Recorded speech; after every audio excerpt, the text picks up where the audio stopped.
Oop.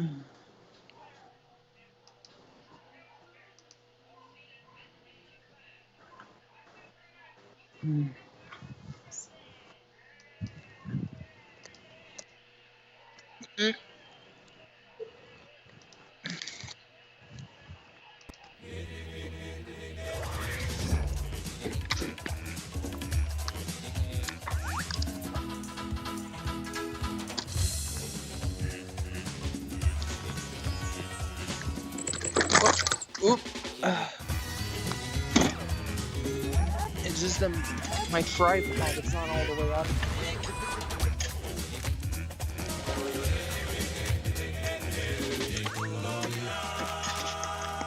Where do you want the table?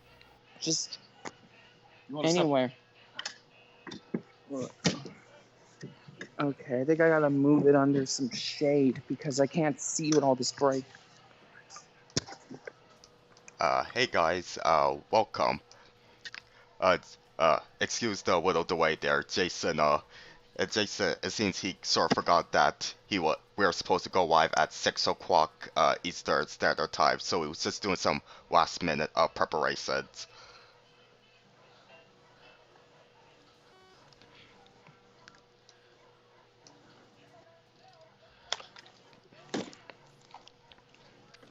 So in the meantime, I'm gonna be welcoming you guys to the stream. Welcome Dexter the Nostalgia Toonster, and Levy, and Fairy Princess Valentine, and Brandon, and Starfy, and Rainy the bee girl. Don't force it.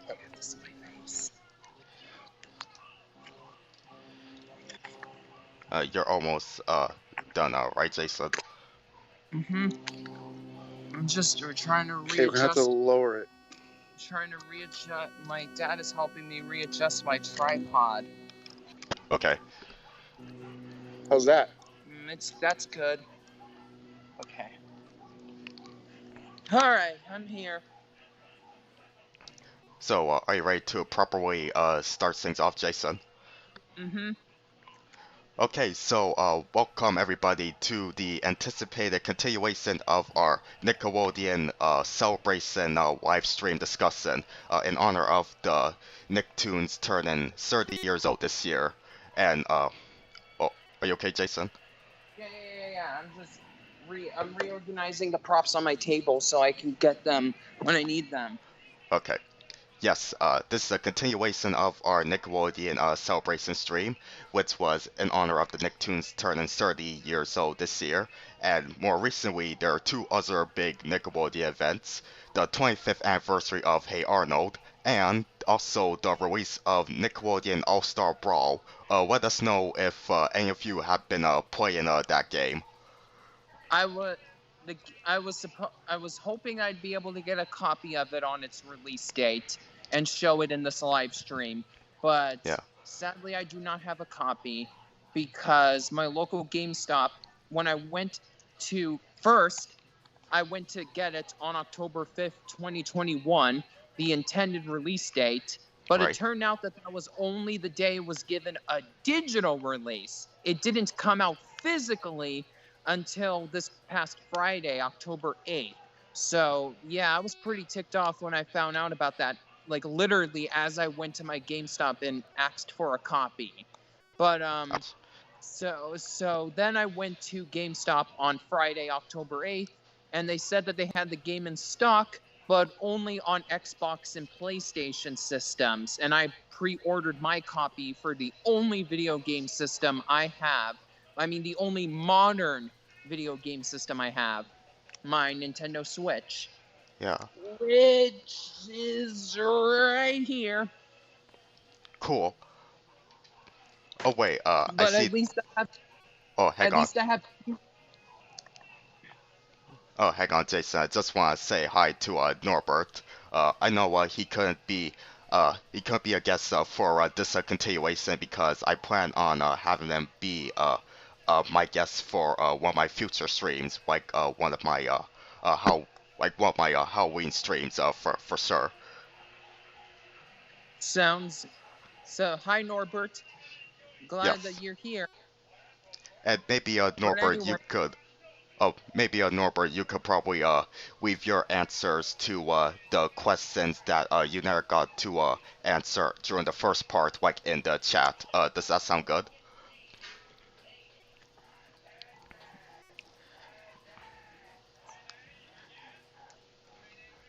Okay. Like I said, in when I was announcing this continuation, for a little extra entertainment, I'm gonna be doing some doodling, and Jason gave me a suggestion on who to doodle. Is that right? yeah. Um, Sid Chang from the Casa Grandes. Yep, I have the reference photos ready for Yep, putting it that's on. awesome. Oh, what was that? Yeah, I don't I don't. I'm not as attached to the Casa Grandes as much as I love the Loud House. Right. But Sid is my favorite character on that show, and she's the only one I pretty much the only one I care about as much as most of the Loud House characters. Right. Which is why my favorite episode so far of the Casa Grandes is the first episode, and so far only episode, focusing on her and her family, Zoomergency. Yes. Okay, Jason. As I get things started on my end with my art software, how about we take a little break and play one of the bumpers, and I'll tell you when I'm done. Okay? Okay. I'm back now.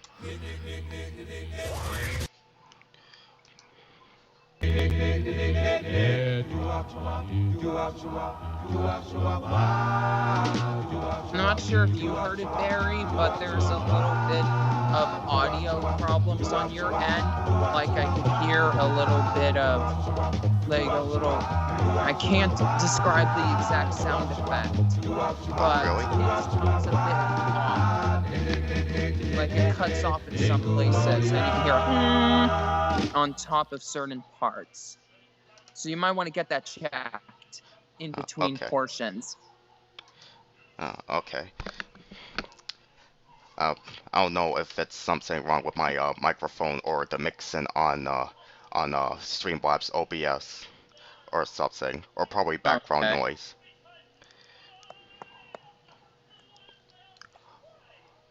Okay, I'm done playing the bumper.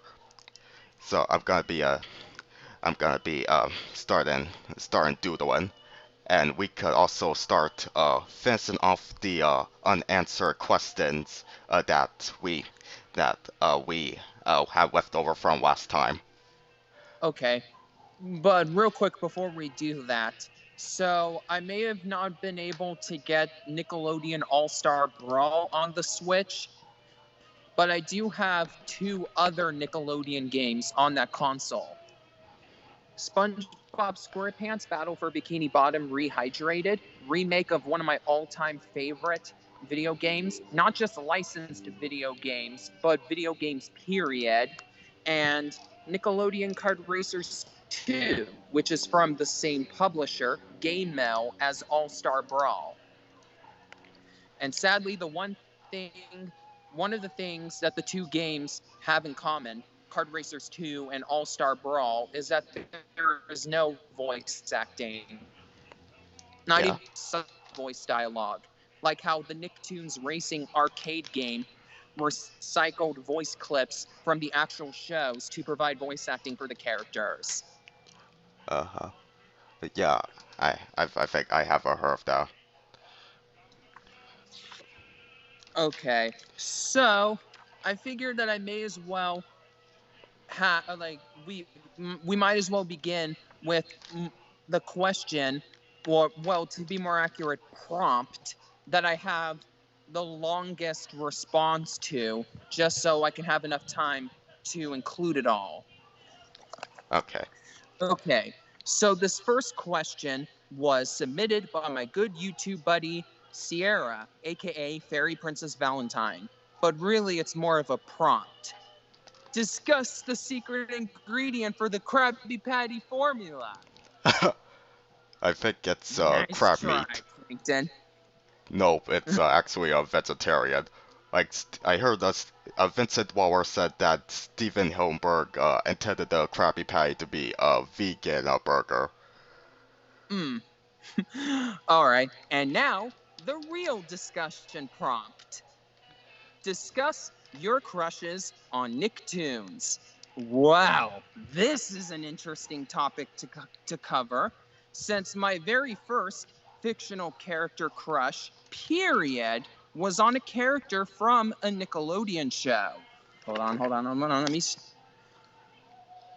Oh, Samantha Puckett from iCarly. All right, so let me explain why real quick. I know it sounds off the wall when I just say that so casually, but trust yeah. me, I have a pretty good reason why. All right. Well, I know what you're all about to say. Wait, out of all the female iCarly characters, the one you had a crush on was Sam? Well, here's some context. During my first few years, I remembered watching TV shows. Every female character I saw on the small screen fitted a certain stereotype. You know the kind of female character I'm talking about, the girly girl obsessed with pink dresses, boy bands, and Yep. makeup.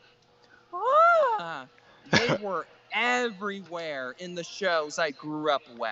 Dot Yep. from Animaniacs, Trixie Tang from The Fairly Odd Parents, Right. Naz from Ed, Ed and Eddie, Cindy Vortex from Jimmy Neutron, London Tipton from The Sweet Life of Zack and Cody, Number 3 from Codename Kids Next Door, Candace Flynn from Phineas and Ferb. The list goes on and on. And I Jason, hardly Jason, you bring up Trixie Chang, and I just remember the scene in the Fairly Odd Parents episode, what's it called? The Boy Who Will Be Queen, where it basically shows Trixie and Veronica speaking in girl language. You know, blah blah, shopping, blah blah, boy bands, blah blah. We'll never notice you. Remember that?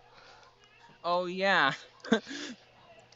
Okay, so iCarly was initially a series that my sister Sophia liked more than me, but unlike most of her other favorite programs from her tween years, Hannah Montana, I willingly watched the show with her. And that was all thanks to Sam, back when she was just merely a strong, underachieving tomboy. Or, to be more accurate, the teenaged female Bart Simpson. During the first 3 seasons of iCarly, Sam was an irresponsible smartass who challenged every authority figure who got in the way of doing whatever the hell she wanted. Teachers, employees of her favorite fast food places, and even her own mother. Those traits frequently created a truckload of problems for her. But there has always been a part of me who wishes to be as untroubled and carefree as Miss Puckett was. At the same time, though, she stood up. She stood up for her best friends whenever someone else was being mean to them, showing that despite her tendency to act like a jerk, Sam still had a moral compass, which is a far more realistic portrayal of how kids around my age were than those found in most other tween sitcoms of the 2000s. Oh, and she was hot too. Hey, I was only 5 when iCarly premiered in 2007, and I was just 7 when I realized I had a crush on her. It's not like I knew any better.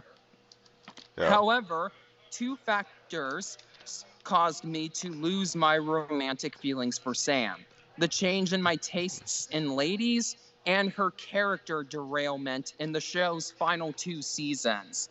I used to be attracted to girls who were wild and sardonic, but as I matured, I began to refine my criteria for who my dream girlfriend should be. These days, I think my ideal mate is a bubbly, smart, and energetic woman who had to go through most of the same trials and tribulations I dealt with, and Sam doesn't fit that criteria at all. However, even if she did, Sam also went through some major flanderization, like most characters in TV shows that go on for way longer than they should.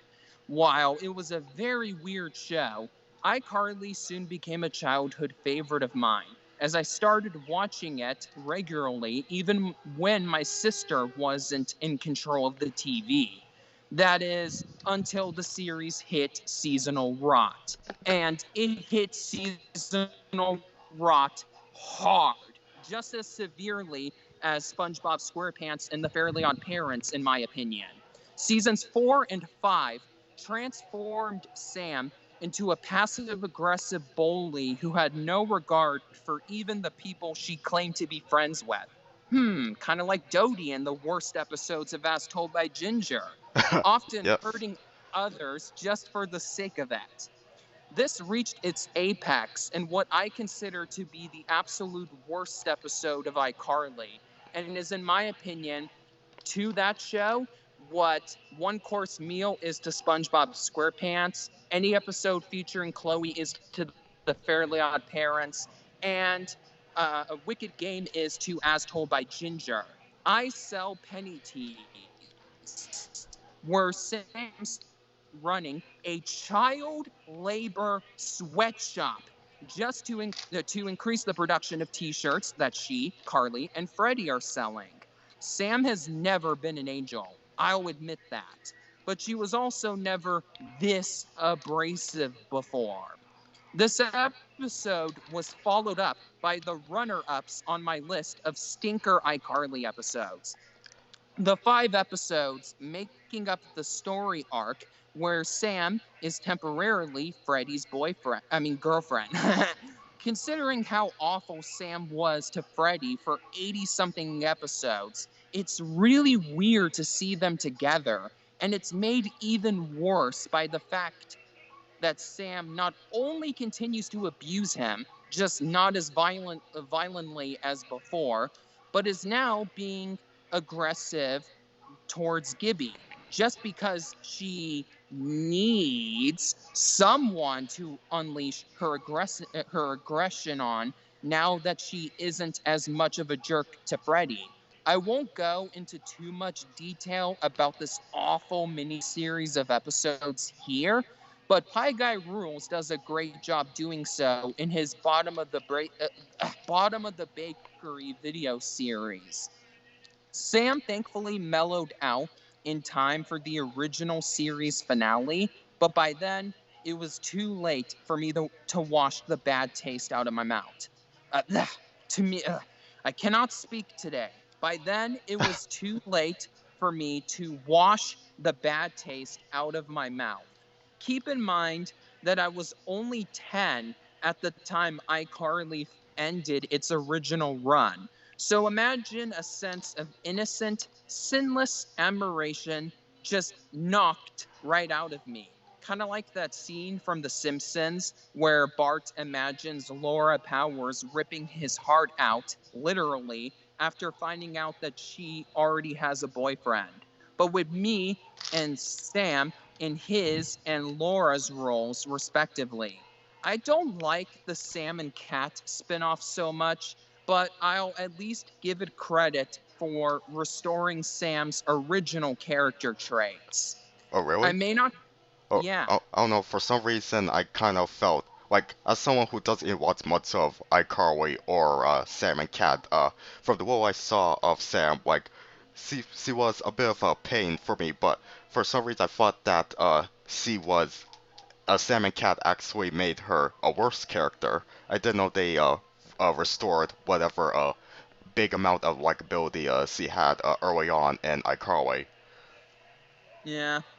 Okay, so moving on. I may not have a crush on the character she's best known for playing anymore, but I think that nowadays I love Jennette McCurdy herself. Most celebrities are washed up narcissists in real life, but Jennette is one of the very few exceptions I can think of. And she's currently my number 2 celebrity crush behind Allison Stoner. When it comes to what you should do for a living, I firmly believe that you should do something you like rather than something that other people want you to do. So I admire Jennette's decision to quit acting, a career she only took up because her mom forced her to do it, in favor of focusing on her dream job, writing and directing TV shows. Not only that, but in stark contrast to how Sam was, Jennette is a very sweet, loving person. There's a part of me who wishes that Sam could return to iCarly for even just one episode of the new revival as an attempt to redeem her after the episodes that ruined her likability factor. But if Jennette won't be happy playing her again, I respect her decision. And you fellow iCarly fans watching this live stream should too. That's a good character analysis, Jason.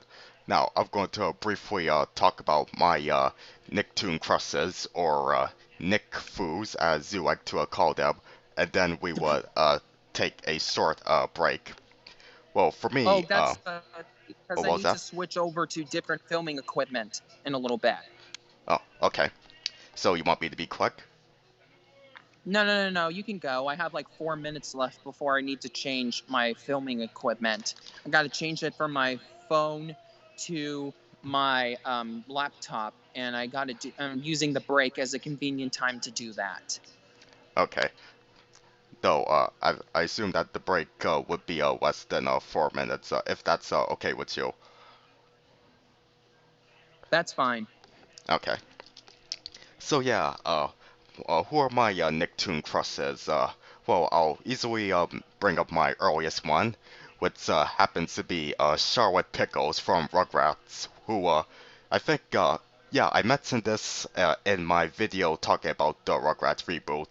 Yet I forgot to mention it in my Valentine's Day live stream with Jason and Twisted Dance. But Charlotte is basically my earliest cartoon crush that I could that I that from my memory. And the reasons why I like her, well, okay, yeah, mostly amounts to her attractiveness, and but also because of how I like how uh, empowering she is. She's the CEO of a big multi-million dollar corporation. Uh, if I'm summarizing that correctly. Uh, she may be a bit of a workaholic, which admittedly that's something I would relate to. But she's still lots of fun. Oh, we see Jason with his laptop. Yep. Hold on. Okay, Don't mind me. I'm just setting it up right now. okay.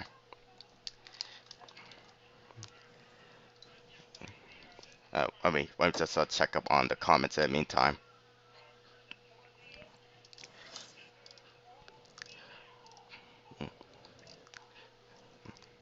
Okay. Let's see here. uh, Fairy Princess Valentine says regarding the Rugrats reboot, I assume, that she barely got a chance to watch the first official short, but she will try it again soon. Yeah, I haven't actually seen the Rugrats reboot myself, um, but aside from those little shorts and whatever clips that I may come across on YouTube and so forth, and I I don't know if I may still have the same uh, uh, enthusiasm or optimism as I sort of expressed in my video announcing talking about the news about it, but it looks it still looks pretty decent for sure. Like, I hear that here in Canada, it's supposed to air on YTV because Paramount Plus here in Canada, as far as I know, doesn't carry any like Nickelodeon programs. That's saved for Amazon Prime on their Nick Plus channel. But I do hope soon to check out the Rugrats reboot someday in the future. And I do Yeah, have. the Canadian version of Paramount Plus doesn't have the vast majority of the Nickelodeon shows, nor does it have Clone High from MTV because Nelvana has the exclusive distribution rights to those shows over in Canada.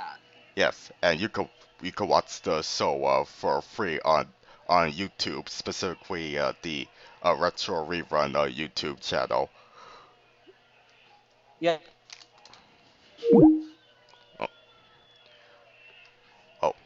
oh. Jason just ended the call because he's switching. Seems to be switching his equipment.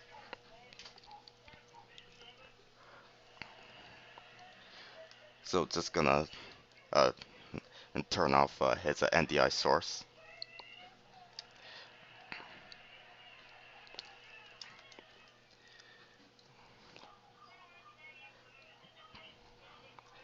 So how about we play another clip? Oh wait, no, Jason's back. Hey Jason. Hello. Hey. Yeah, Hey. sorry about that. I was just switching devices to film myself with. Hold on, I'll add myself. There I am. Okay. Yep. I see you now. Okay. Okay. So Bumper time? you want to take another short break and then we continue. Sure.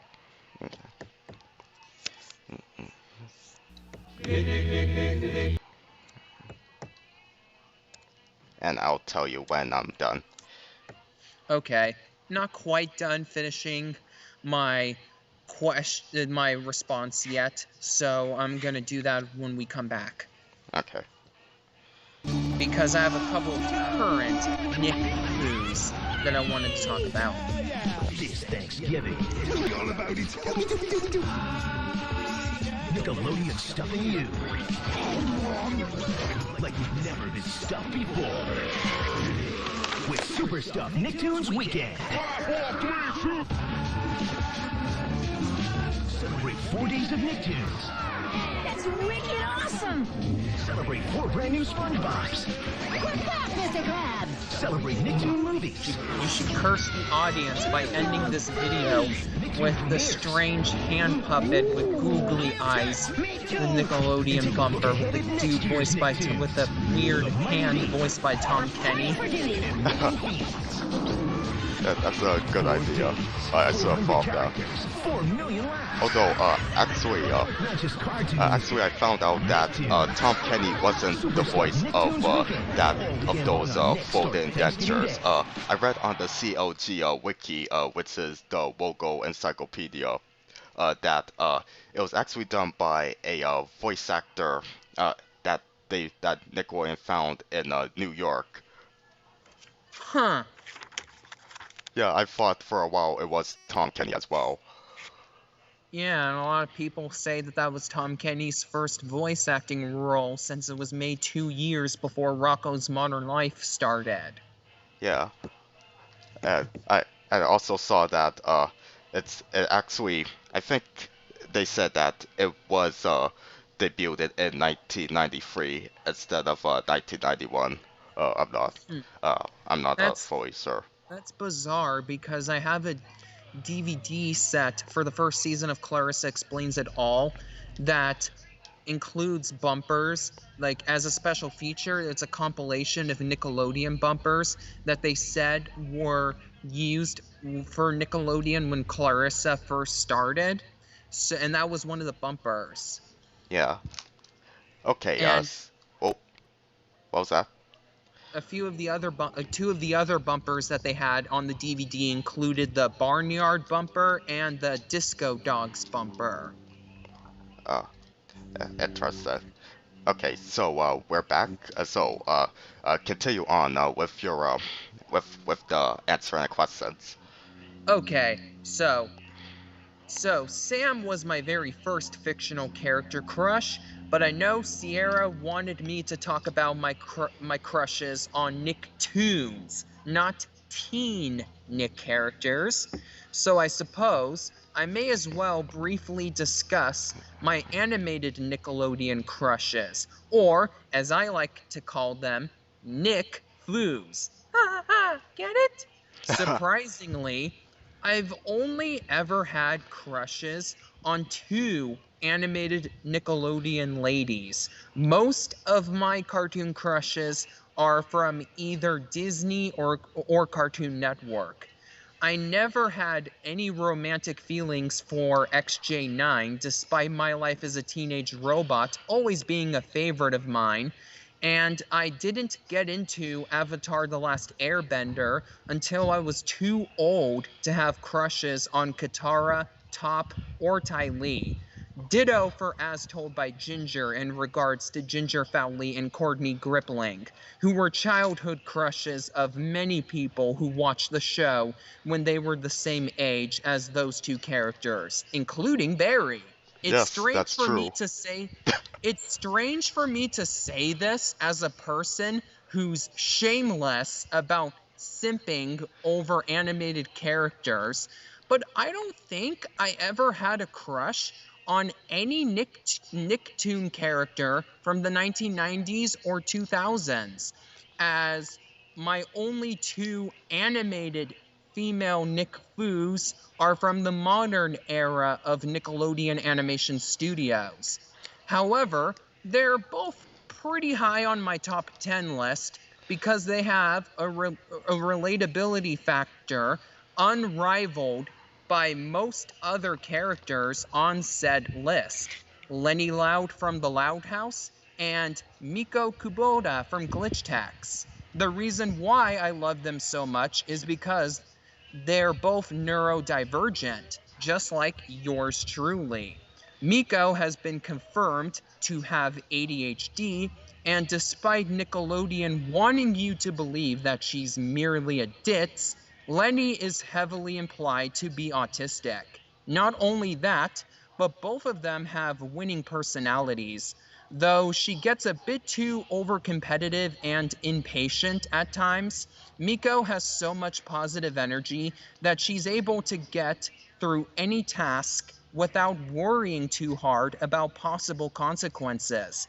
And she loves video games as much as I love cartoons. Seriously, make Miko a DLC character for Nickelodeon All-Star Brawl already.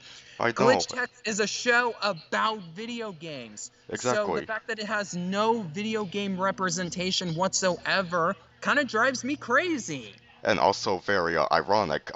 Does it even have like a online game on Nickelodeon's website? I don't think so. Flash games don't exist anymore because Adobe Flash is no more. I know, but online games they still use different coding programs like I think HTML5. Like online games still exist.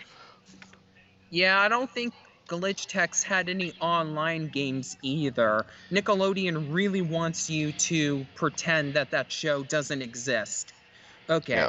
Similarly, while she's extremely naive and a bit klutzy, Lenny is such a big, innocent sweetheart, willing to befriend anybody, even her school's bully, and her crush, Chaz, isn't the long, tan, and handsome me hunk you would expect a girl obsessed with fashion to fall head over heels in love with, but actually a chubby nerd who she admires because he has the same hobbies and personality as her, showing that she has the same high standards for a perfect mate as me.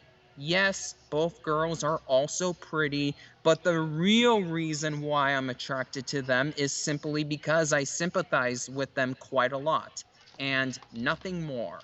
I consider their beauty as a bonus, rather than a deciding factor in terms of my romantic feelings for them. Notice how I kept saying female Nicktoon characters, though. Remember the Valentine's Day live stream we did with Twisted Dainsbury? Yes. Well, there's one part of that previous stream of ours that is now outdated. Tom Lusiter from Disney's Star vs. the Forces of Evil is no longer the only male fictional character I ever had a crush on. I've never had crushes on any of the moms on Rugrats, but now I have a crush on one of the dads, Stu Pickles. He's basically a cartoonishly exaggerated portrayal of me during my first year of newfound adulthood. The iconic making chocolate pudding at 4 in the morning scene from the episode Angelica Breaks a Leg is now a shockingly accurate depiction of how my life is going right now. Yeah. Okay. Easily So, one of the best. Easily one of the best memes to come out of that show. Well, if not the best meme. I wonder if they made any like at least subtle reference to it in the reboot. I know that Stu is a gamer now for some reason. Probably that's the modern way of losing control of his wife. Of course, what better way to lose control of your life than with a game that requires you to use a controller? Yeah. Okay, so moving on. Next question, which is one I came up with.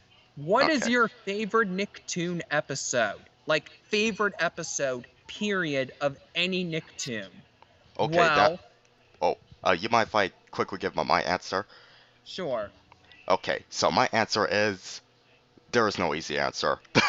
Okay, but seriously, well, for sure it has to be a SpongeBob episode, and I think it's one. I assume it has to be a season 3 one. Like the first 3 seasons of that show, in general, are masterpieces, but I feel like season 3 has like the biggest, some of the strongest masterpieces. Like, okay, just to name 2 from the season, Chocolate with Nuts and the Krusty Krab training video.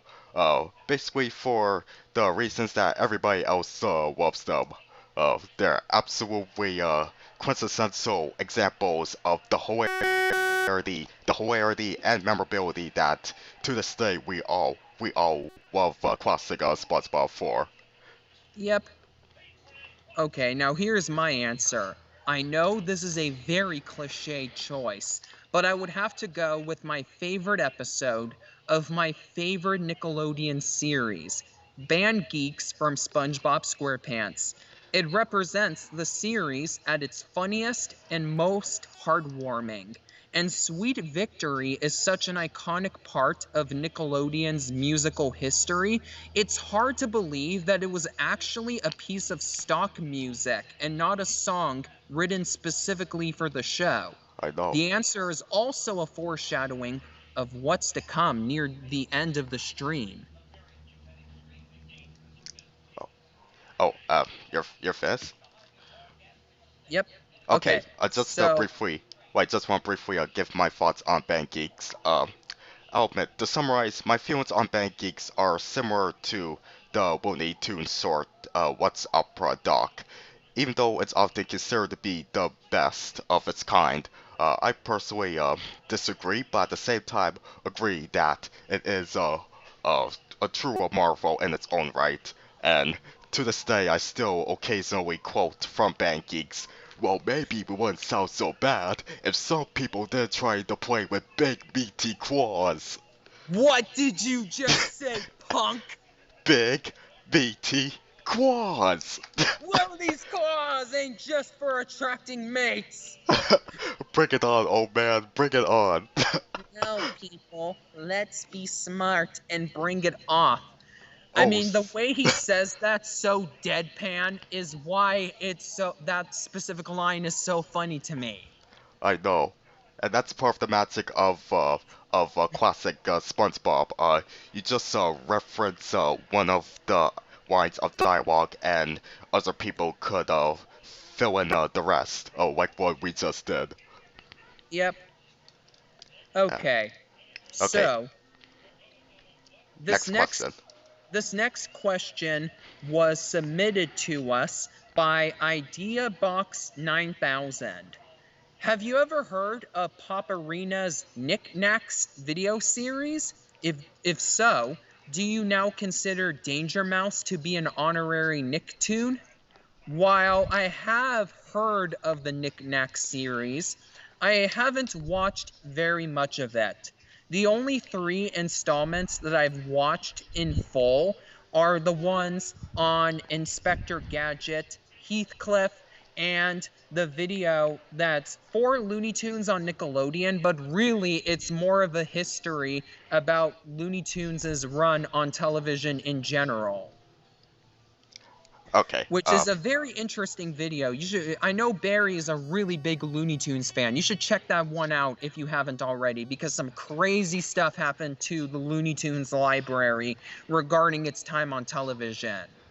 Oh yeah, I definitely saw that episode. If you mind giving me my answer on Paparina's Knick-Knack series, I absolutely love it. I've been a fan of it approximately around the time that it started. Well, I think I first discovered it in December of 2017, which was the I think the 40th anniversary of Pinwheel, which of course was the original incarnation of Nickelodeon, and I just like the occasional humor that Greg, who's the host of the series, provides, as well as his calm tone, tone, and I just like the overall presentation and how informative it is. No matter how obscure the program that aired on Nickelodeon on a select year, whether it be an original or acquired, Greg always has like a great chunk of information to provide about it, and I always look forward to learning about these obscure live action and also animated shows, both original and acquired, that Greg has to talk about. And Yeah, that's actually the reason why I haven't watched very much of the series, because most of the episodes so far are for Nickelodeon shows that I'm not very familiar with, and therefore I'm not interested in watching an entire documentary style video about the history and a general review of it and whatnot. Which is why I only started paying attention to it very recently, when he finally started getting into the late 80s portion of Nickelodeon and them acquiring popular shows like Inspector Gadget, Heathcliff, and Looney Tunes. yep. And I'm waiting.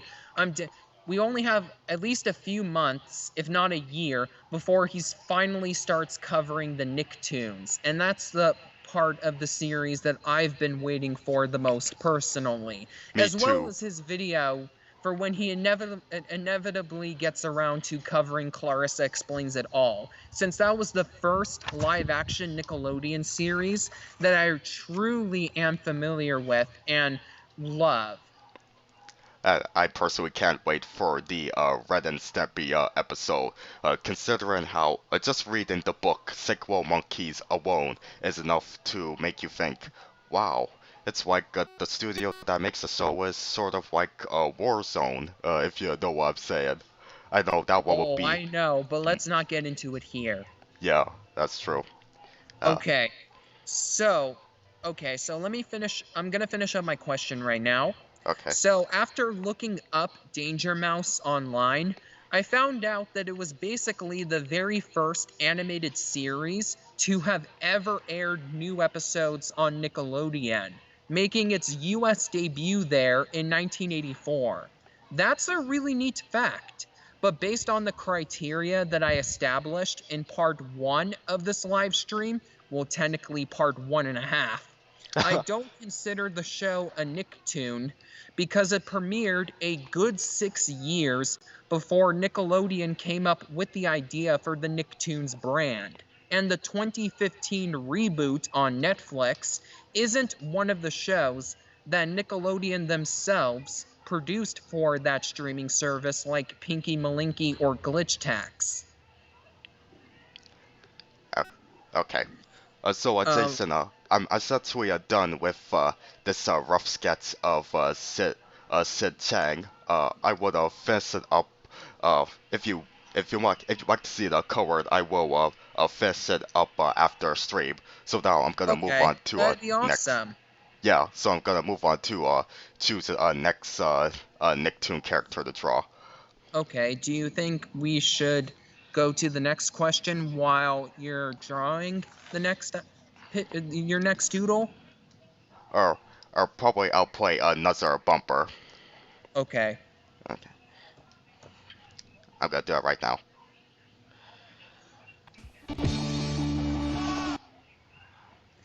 But in all seriousness, though, the shattering of the Looney Tunes library for television is wild. Yeah. Man, I mean, I knew that Jack Warner famously didn't give a crap about animation, but oh boy, watching this video just made me realize how troubled production for the classic Looney Tunes was. Primarily towards the end of the original run in the 60s. There's a reason why those DePatie Freeling Enterprises and 7 Arts Looney Tunes shorts aren't even nearly as well remembered. Yeah. And ironically, those were the ones that were most likely to play on Nickelodeon back in the day. Yep. Hang on, I'm just gonna be I'm gonna be making my choice of a next Nicktoon character to draw. So in the meantime, you could move on to the next question. Okay, so this next question was submitted by MPAC. What do you think of Nick on CBS? Nick on CBS. Okay, I was only 2 years old when Nick on CBS ended its run in 2004, so I never got to see the block myself, and therefore can't give a retrospective answer to that question. I think the idea of having Nicktoons air on Saturday morning broadcast television is a really cool concept, and that the block was most likely a godsend to kids who don't have cable, who didn't have cable at the time. Even if some of the most iconic shows, such as SpongeBob and the Fairly Odd Parents, weren't shown there due to the EI programming regulations. But that's all I can say about it.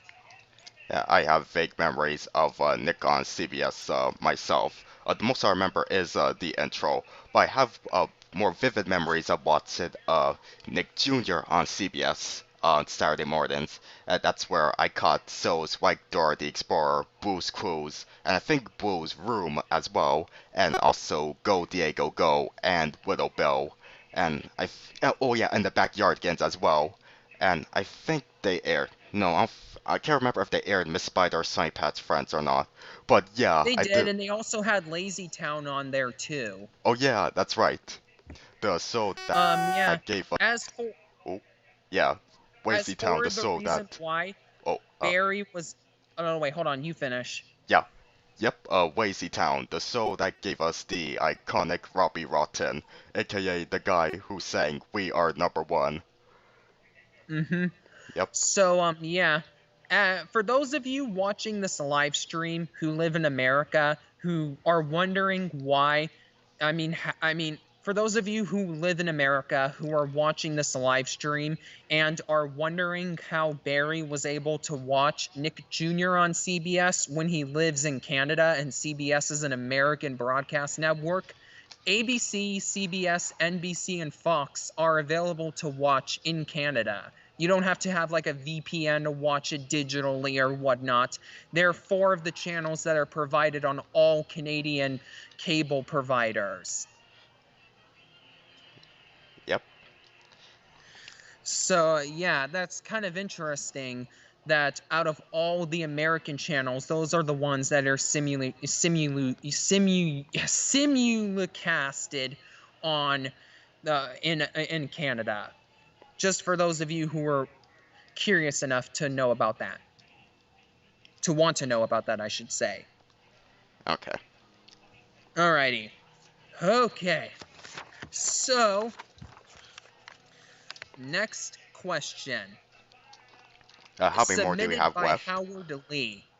It's Pony's first season ended last year, but the second season hasn't come out yet in the United States, and there hasn't been a new episode since the 5 short compilation. Why?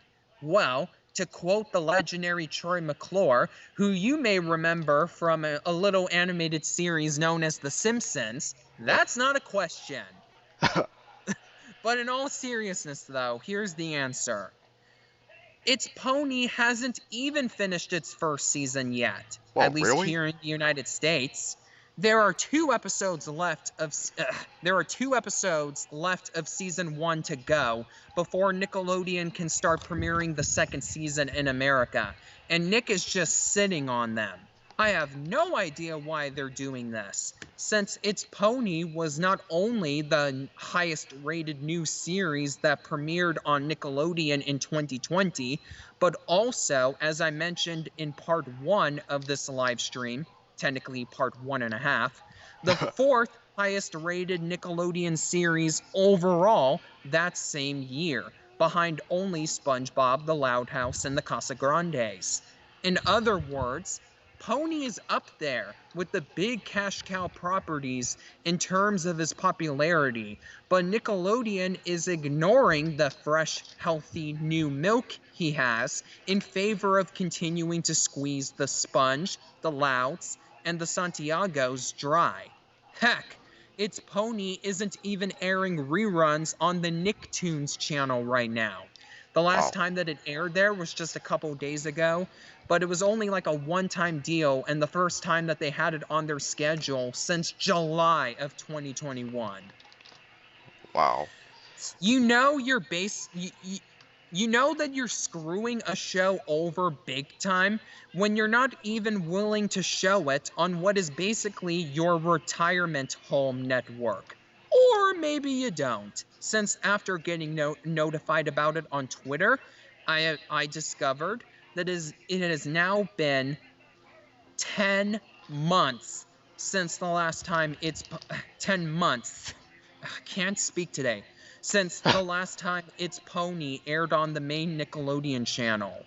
I still haven't watched every single episode yet, so I hope that Nickelodeon will at least finish season 1 soon, since I want the season to get a Paramount Plus and or DVD release, as I want to be able to catch up on the show without having to rely on those pirate cartoon sites like Kim Cartoon. Har har diddly dee, do what you want cause a pirate lives free. Lives free. It's not is free. You are a pirate. Yeah. If I want to give my words on the matter, well, firstly, I'm guilty of not watching an episode of It's Pony myself, and also I was going to say, well, it's just another day in the life of a Nicktoon that isn't SpongeBob, the Wild House, or the Casagrandes, but just to come again, Jason, you're saying that it never aired on the It's Pony never aired on the Nicktoons network at all in reruns, or just not recently? Not recently. Well, recently, but it aired recently, but it was the first time that it aired in a few months, and when it did return, it was only for a couple days before it was removed again. Basically, it was only back on the schedule to promote the new Nickelodeon game show revolving around trivia about Nicktoons, Tuned In. You know, I want to see that game show Tuned In, because naturally, being the animation nerd that I am, it seems like the type of game that would appeal to me. I don't know how hard how deep and obscure they will get with the animation trivia, but I'm so optimistic to see what that game show is like. Have you seen it yourself? I've seen a couple of episodes of it. All the contestants are kids, so they don't try to make it too hard, but they don't just talk about the 2010s and onward Nicktoons like you might expect you would. It would. It would. It actually goes into the 90s and early 2000s stuff relatively frequently too. Oh yeah, I got that idea when I saw a promotional image for Tuned In. It has Aang on it, and I think Danny Phantom as well. Yeah, kids are probably staying up really late to watch Nick Rewind if they know the correct answers to these questions. Yeah. Or, probably their parents or some other older family members buys those older Nick shows on streaming or DVD or something. Yeah, that sounds possible too. They Yeah. all Nicktoons also brought back Sanjay and Craig and Jimmy Neutron to their schedule for a very brief time as promotion for Tuned In. Cool. So just so you know. Yep. And So yeah. I just want to say, Jason, from what you described about its pony, considering how it doesn't even finish its run of its first season in America, it basically sounds just as bad, if not worse, than the crap that Welcome to the Wayne went through in 4 years ago. Well, Norbert brought up in part 1.5 of our live stream that Welcome to the Wayne was only able to air half of its 26 episode first season before it was shoved to Nicktoons. Oh yeah, that's its correct. Pony at least got to air 18 of its 20 season 1 episodes. Yeah. So it's a little bit, I mean, it's almost as bad, but not quite. Yeah, thanks for reminding me about that. Okay, how many questions do we have left? Let's see here. I think we only have one. Oh, what more? Okay. I think I have a feeling which one that is. Alrighty, so what are your thoughts on Garfield now being a part of the Nickelodeon family? This question was submitted by Jimmy Hayden. It's too early to come up with a definitive answer to that question, since the new Garfield television series that Nickelodeon is working on isn't coming out until next year. It has the potential to be good, or at least better than the Garfield show from 2009, but I don't think it will be the masterpiece that Garfield and Friends was. It's actually a great coincidence that Nickelodeon was the one who bought the rights to the Garfield franchise, since Garfield and Friends premiered new episodes on CBS, which is now part of Viacom, and even aired reruns on Nickelodeon itself from 1997 to 2000.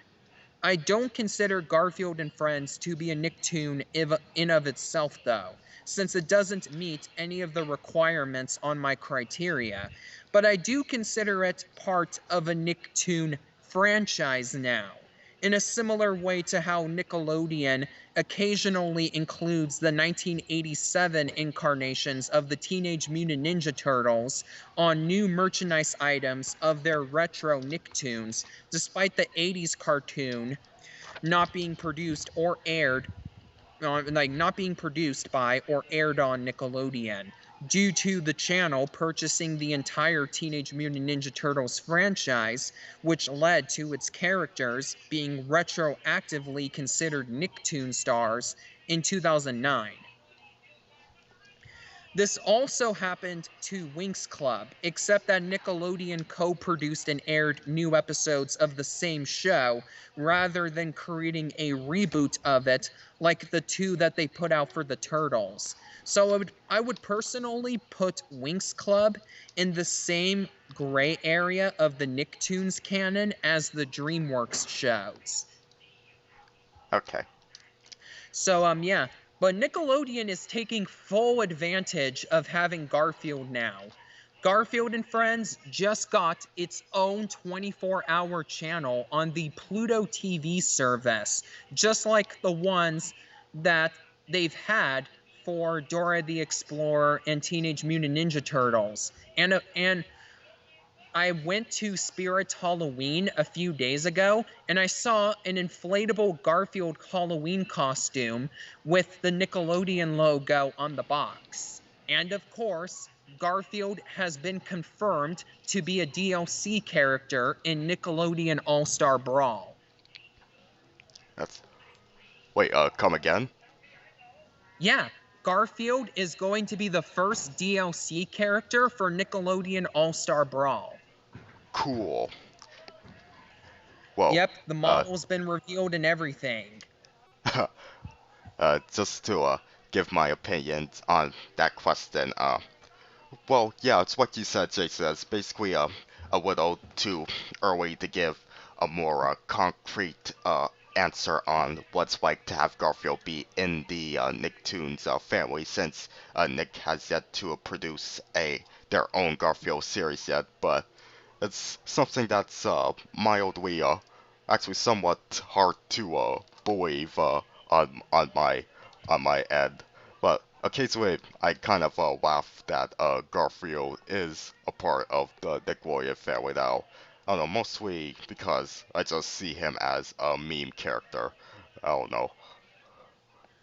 Well, well, to be honest, I was so in shock of Disney buying 20th Century Fox that no other acquisition shocks me anymore. Like, no company acquiring a property after Disney purchased literally all the stuff from 20th Century Fox except the Fox network. Nothing after that acquisition, like no acquisition after that one, surprises me anymore. Yeah. Yeah, I'm still a little hard to believe. It's still a little hard for me to believe that Disney owns those 20th Century Fox stuff, like particularly their adult cartoons. Yeah, but it doesn't really matter that much here in America, since the majority of the Fox content is too adult for Disney Plus in the United States. It's only available on the they're only available on the service internationally, since in the United States Disney has Hulu to put that adult 20th Century Fox content on. Yep. So yep. Yeah, that's everything. Wow. Okay. Jason, in case you can't see what I'm drawing here, the next Nicktoon character that I'm doodling is Arnold, and I'm drawing the pose where I'm following along with one of the publicity images where he and Gerald are dancing to music with a boombox, and I thought that might go appropriately with that sketch I did of Sid Chang, who's singing along with her boombox. Oh, that's nice, Barry. Yeah. So, yeah. Any interesting Nickelodeon news that you wanted to share with me about? Hmm. Anything interesting? Well, on the topic of Hey Arnold, there is gonna be a 25th anniversary live stream on the YouTube channel Old School Wayne, and it's gonna be AKA happening. the As Told by Ginger fan YouTube channel. Oh, what was that? I said also known as the As Told by Ginger fan-made YouTube channel. Correct. Yes. Yeah. Patricia has rounded up some of the cast and crew members, I believe, and they're gonna be doing the same thing basically as the As Told by Ginger 20th anniversary stream from last year. They're gonna be doing a little retrospective of the show and I think what it means to them and also the fans, and we're also expected to see some fan art of submissions and also short videos, 30-second videos or less from fans talking about what the show means to them. I wonder if you're going to check that out too, Jason. Oh, I hope so, but it depends on what my schedule for that day is. Yeah, me too. Um, and, I'll watch it too, and I could have done a fan art submission for it, like that picture that I posted last night of Gerald. It wasn't intended to be my submission for that live stream. It was just a little practice in my the new software that I'm using for my art, Krita. I'm using it instead of Quip Studio Paint because, well, it's sort of a long story, but Quip Studio Paint just doesn't want to upgrade on my PC, and now it won't reinstall at all. So, but Krita is working fine for me thus far, and I liked how that picture of Gerald that I posted last night turned out. Well, that's nice. Hey, crossover fanfic question. Do Yeah. you think that Gerald would be good friends with Darren from As Told by Ginger? Hmm. The simple answer is, I think so. Yeah, Darren could be a nice, big brother sort of figure towards Gerald. Uh, Presumably, more so than, I haven't seen the episode with Gerald's actual older brother. I don't know if he's like a jerk jock type of character archetype, but I don't know. I feel like Darren would be just as nice of a older sibling sort of figure to Gerald than Gerald's actual brother, whose name escapes me at the moment. You're gonna have to end that and pack up your shit, otherwise they're doing it for you. And we ain't waiting. Okay. You So there? yeah, I'm here. I Okay. was just listening to a conversation. I mean, I was hearing what my stepmom was talking to me about while you were busy discussing what you were discussing. Okay. All right. So, speaking of crossover ideas, like I said, I don't really care for the Casagrandes as much as I love the Loud House, but like Sid, I would love to have a spin-off of just her and her family because Zoomergency proved that they're much more well-written characters in the Casagrandes than the Casagrandes themselves. Interested. And it's proved that they could sustain their own episode. And they had their own episode to themselves, and that episode proved that they could have like an entire full 20, it was a full 22 minutes, and proved that they could have like material worthy for a show. In fact, if I wouldn't be surprised if it was intended to be the backdoor pilot for such a spinoff. Kind of like how the Loud House itself had 4 episodes that served as pilots for the Casagrandes. Yeah, or like how there were episodes of Blue's Clues that acted as backdoor pilots to that live-action puppet show spin-off Blue's Room. I'm not sure if you remember that. It was like in the last season of Blue's I Clues. do. Oh, I vividly remember Blue's Room. Yeah, I hear some fans of the original series dislike it, but when I was a kid at least, I thought it was just fine. I thought it was cute and all, and cool to see Blue talk as a puppet. Mm-hmm. So, let's see here. In fact, it would be awesome if a spin-off focusing on the Changs had a crossover with the Wild Thornberries, since both the Changs and the Thornberries are families who love and take a lot of a good care for animals. Yeah.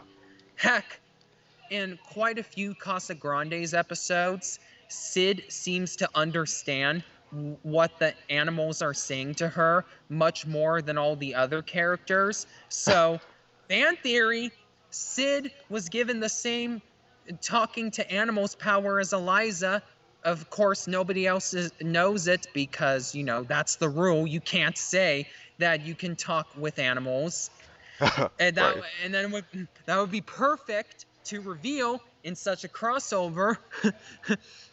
Yeah. Eliza and Sid would be best friends because of that. Like, I can imagine a big reveal of Sid talking to the animals like in a casual conversation, and Eliza going, "What? You can speak to animals too?" And she's all like, "Yeah." And hey, if the Loud House movie proved that dragons and ghosts exist in the universe of the Loud House, and since those mythical creatures exist, so can shamans who give magical abilities to humans to allow them to talk with animals. That does sound pretty interesting, but I kind of question how they would integrate the two art styles together if they're gonna simplify the Kwaski Chupo style of the wild strawberries into the sort of comic strip look and feel of the Wild House style, or if they're just gonna keep the respective art styles of each show. If that were, Jimmy Timmy Power Hour style. oh yeah, they could go that approach. Oh yeah, but no, that's well. It would. I honestly think that they would just simplify the the Thornberries' designs and have them in the Loud House art style. I've seen pretty good fan art of the Thornberries showing that they can work in the Loud House art style. Cool. Oh, and speaking Wouldn't of be cro- the. speaking of Oh wait, hold on. what? No, wait. You go. Yeah, I'll just say that speaking of crossovers and Kwaski Chupo, did you know that As Told by Ginger is the one Kwaski Chupo Nicktoon that has not crossed over with Rugrats in any way? Yep, I know that. Even the Rocket Power kids appeared in a crossover with Rugrats, but only as a comic book story published in Nickelodeon magazine. Exactly. That's what I want to ask if you were aware of that. Yes, I do know. And Yeah. for those of you who haven't seen every episode of Rugrats, there's also an episode, I think it was just called Scary Story, where they had sort of a crossover with Aw Real Monsters, except that they didn't actually meet each other. Tommy just was talking like the Rugrats babies were talking about the real monsters, and they appeared through the babies' overactive imaginations as they were telling a scary story about them to each other.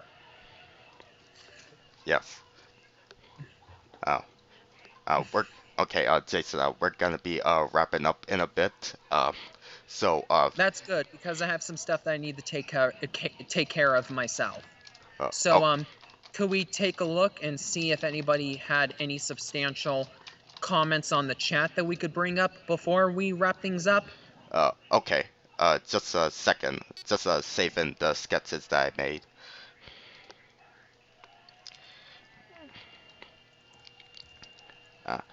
Just hang on a moment. Just let's see. I hope Norbert was able to post his answers to the questions we brought up. Seriously doubt he has any response to Sierra's prompt, though.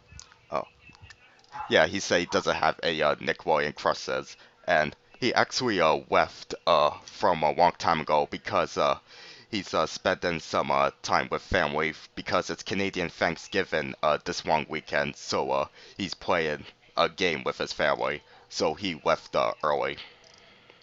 Okay, that's fine. Yeah. Okay, so we're gonna wrap things up, and Jason, just any. Oh, you sort of glitched there on my end. Oop. That's Yeah. that's my bad. I was just minimizing the window for Skype so I could take a look at something else that I'm going to be using as reference for the video, like for the very end. Okay. Yeah. Uh, so to briefly, do you have any very brief closing thoughts regarding this whole discussion we had planned out? That's kind of hard to say. I mean, I had a lot of fun being able to get all of these questions and prompts from all of you viewers out there who commented on both mine and Barry's community posts announcing the live stream when it was first, like when it was just in the pre-production phase. Right. And but to talk about like a response to a question in which I talk about just the experience as a whole. I don't know. It's too early for me to decide. Other than simply I had fun doing it. Cool. I had some a pretty good amount of fun doing this and discussing with you too. Yep. And I'm hoping that eventually, provided that we're still going to be on YouTube, both of us, for that long, that we'll do similar Q&A live streams for Cartoon Network for its 30th anniversary on October 1st of next year, and for Disney when Disney Channel turns 40 years old on April 18th, not 40, 45 years old, I should say, on April 18th, 2023. Maybe I would consider those ideas for that to happen. Maybe. Yeah, but October 2022 is literally an entire year away, so we have plenty of time to go over stuff like that. And I hope that I'll be able to appear in other live streams of yours in the meantime. Just give me a holler whenever you have a guest star spot opening. Okay. So thank you And for all the information that you provided in this part and the previous part, Jason. yep, and for everybody who sent questions and prompts for us to respond to. Thank you very much for doing that. Yes. And I know you have some things to take care of, so we could end this call right now. We need to have the post game show though, if you know what I mean. I have a song that I'm going to perform at the very end of this video. And like I said, it was foreshadowed earlier in this portion of the video. So let's cover it right now. Okay. Ba ba ba ba ba ba ba da da da da da da. Mm, mm, mm, mm, mm, mm. The winner takes all. It's the thrill of one more kill, the last one to fall. Will never sacrifice their will. Don't ever look back on the world closing in, beyond the attack with your wings on the wind. Oh, the games will begin. And it's sweet, sweet, sweet victory, yeah. And it's ours for the taking. It's ours for the fight. Yeah, and it's sweet, sweet, sweet victory, yeah. And the one who's last to fall, the winner takes all. You don't win no silver, oh, you only lose the gold. You push with a fever, for your time keeps tolling on. Against all the odds, against all your pain, your back's on the wall with no one to blame. Wild hearts won't be tamed. And it's sweet, sweet, sweet victory. Oh, yeah. And it's ours for the taking. It's ours for the fight. And it's sweet, sweet, sweet victory. Yeah.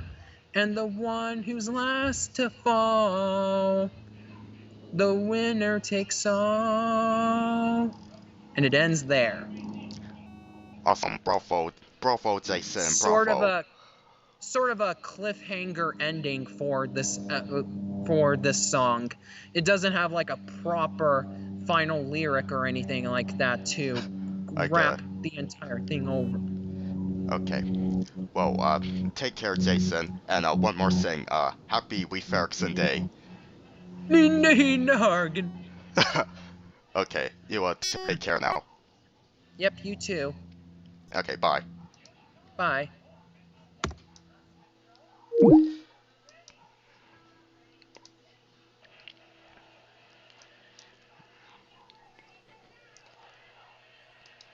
Okay, everybody. And that was Jason and I's conclusion to our Nickelodeon discussion. And thank you all for tuning in for both this part and also the previous parts as well. And stay tuned for the other live streams I have coming up, including the ones themed to Halloween, as well as some other miscellaneous short videos coming up on this channel here. Now we're going to end things off with a short little Nicktoon promo clip that I absolutely love. I want to be Arnold. Yes! No, not that one. Here we go. There are new battles to be won, new animations to be drawn. We will climb the highest mountain and cross the widest sea. We are the Nicktoons! And as sure as I am absorbent, yellow, and porous, we will be victorious. We are committed to take on all competition, and if you think you can rattle us with your rehashed cartoons of yesteryear, I say to you, bring it on! We are the Nicktoons. Mighty, mighty Nicktoons. We are the Nicktoons. Mighty, mighty Nicktoons. We are the Nicktoons. Mighty, mighty Nicktoons. Everywhere we go, people want to know who we are, so we tell them sound off. 1, 2, roll call, 3, 4, progress, and Snippy knows. Real monsters follow, that dog ginger, Bells, Big King, Arnold, now Harris, Rocket Power, Waddle, Harry, Sailor, Zip, SpongeBob, SquarePants, and more. We are the Nicktoons, mighty, mighty Nicktoons. Creator-driven, cutting edge, make a daily. These ain't your mama's cartoons. We are the Nicktoons, mighty, mighty Nicktoons, brand new. 24 hours. Your favorite tunes, Nicktoons. We want you! Okay, everybody, and that is a wrap. Once again, thank you all for tuning in, and until next time, take care.